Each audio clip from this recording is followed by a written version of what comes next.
बोले शम्य शिखर सिद्ध क्षेत्र की जय। वक्ताम स्तोत्र महामंडल विधान की जय। आचार्य मान तुंगाचार्य गुरुदेव की जय। आचार्य श्री शंभव सागर जी गुरुदेव की जय।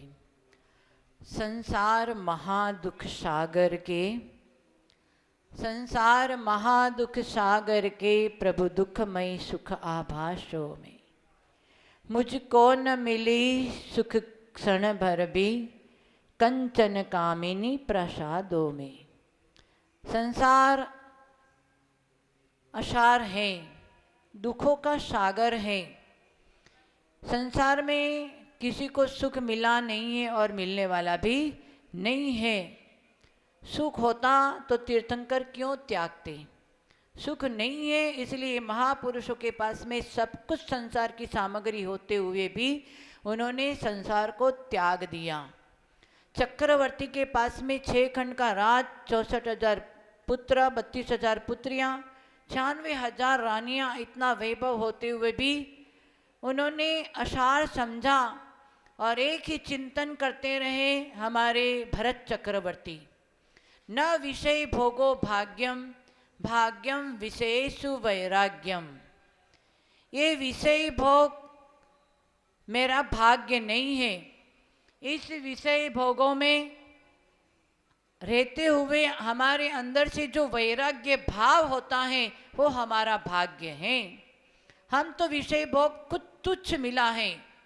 जो महापुरुषों के पास में जो निधि थी, वैभव था, वो हमारे पास में कुछ भी नहीं है। फिर भी हम थोड़े में ही कितने आसक्त हो रहे हैं, कितने उसमें लिप्त हो रहे हैं। जो विषय वासनाओं में लिप्त होता है, वैभवों में जो राग करता है, परिवार में जो राग करता है, उसको संसार में पुनः भटकना पड़ेगा। भटकाने वाला हमारा कर्म है। इसलिए संसार में यदि कुछ सुख चाहिए तो आपको धर्म ध्यान के माध्यम से लौकिक सुख के साथ में आपको आगे बढ़कर के शुक्ल ध्यान करना पड़ेगा। शुक्ल ध्यान के माध्यम से गुणस्थानी की श्रेणी को चढ़ते हुए 11वें से 12वें, 12वें से 13वें, 14वें गुणस्थान में पहुंचना पड़ेगा। तो हम संसार समुद्र से पार हो सकते हैं।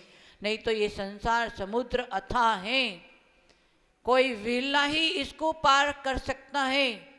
डूब तो जाएंगे परंतु कोई किनारा किसी किसी को मिलता है। और इधर जो पार होने वाले जो उस मार्ग में हैं, जो तैरना जानते हैं, वो ही किनारे पर पहुंच सकता है। हर कोई किनारे पर नहीं पहुंच सकता है। बेचारा तैरने के लिए तो अंदर तो चला गया परंतु तैरना नहीं आता था। विषय वासनाओं की वजह से संसार समुद्र में छलांग तो मार दिया कि पत्नी हमारी है, बेटा बेटी हमारा है, छलांग मार दिया, परंतु कोई अपना नहीं, कोई हमें सहयोगी देने वाला नहीं है। हाँ, इसलिए वो तो और डुबाएंगे मझधार में जाकर के। जब बूढ़ापा आएगा तो यही बेटा बेटी आपको संकल्प विकल्प करवाएगा, अनेकों प्रकार की तकलीफ देगा। बुढ़ापा में बेटा बेटी जिसको आपने अपना माना है, बुढ़ापा में किसी का कोई बुढ़ापा कोई सही जाता होगा, नहीं तो बुढ़ापा हमेशा संकल्प विकल्प में जाता है। इसलिए आज हमारे भक्तामर के श्रृंखला में आज कौन सा नंबर है? 18वां नंबर है। ये 18 अंक भी हमें संकेत करता है कि जिनकी आप पूजा करने यहाँ पर आए 12 से, इतनी दूर दूर से आए, तो जिनकी आप पूजा कर रहे हैं उन भगवान ने 18 प्रकार के दोषों से रहित हो गए।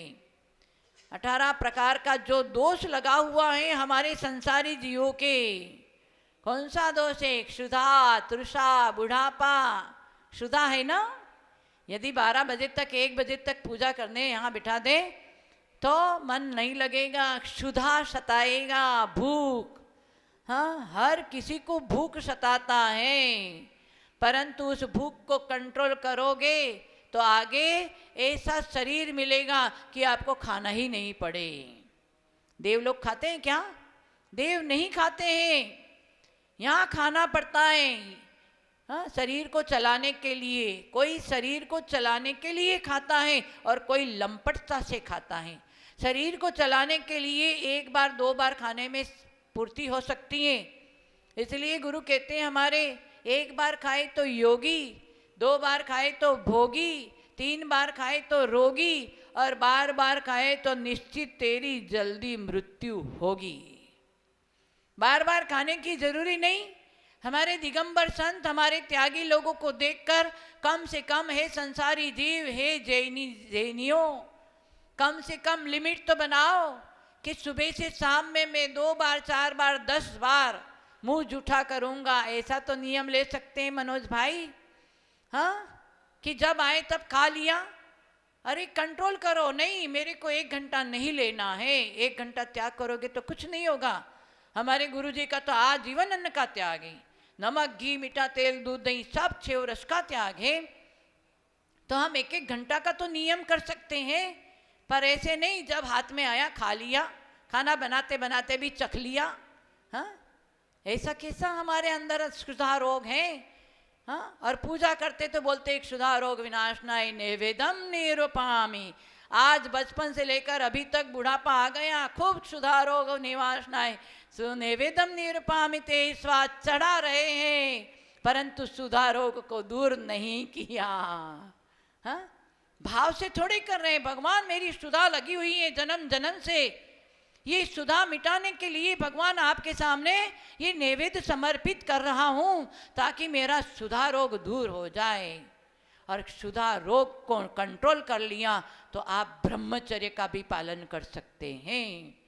जो मनमानी खाता है तो मनमानी मस्ती करता है, फिर कुश्ती करता है, और एक बार काम सेवन करने से 9 लाख समूर्छन जीवों की हत्या करता है।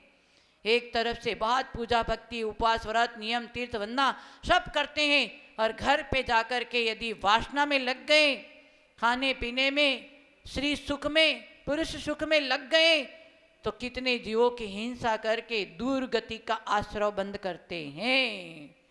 हाँ, समझो, थोड़ा सा समझो, 40 साल 50 साल की उम्र हो गई तो आज जीवन ब्रह्मचर्य लेना चाहिए, सुधा को कंट्रोल करना चाहिए, 5 इंद्रिय मन को कंट्रोल करना चाहिए। इतृषा, बार बार पानी पीने की क्यों इच्छा होती है, कंट्रोल करो। जितना सहोगे इतना कर्मों की निर्जरा होगी, जितना सहन करोगे इतने कर्म की। अभी पानी की प्यास लगी, कोई बात नहीं, आधा घंटा हम पानी नहीं पिएंगे। हाँ, आज हमारे दिगंबर संत इतनी भयानक गर्मी में भी 24 घंटे में 1 बार पानी पीते हैं।